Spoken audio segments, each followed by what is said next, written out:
The Devil's Stepping Stones.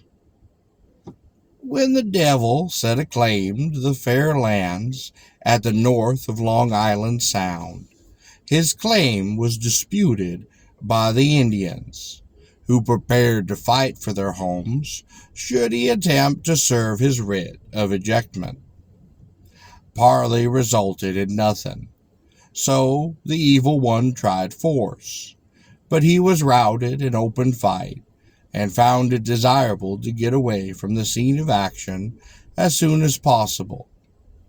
He retreated across the Sound near the head of East River, and the tide was out, so he stepped from island to island without trouble, and those reefs and islands are to this day the Devil's Stepping Stones. On reaching Throg's Neck, he did sit down in a despairing attitude, and brooded on his defeat, until, roused to a frenzy at the thought of it, he did resolve to renew the war on terms advantageous almost entirely to himself. In that day, Connecticut was free from rocks, but Long Island was covered with them.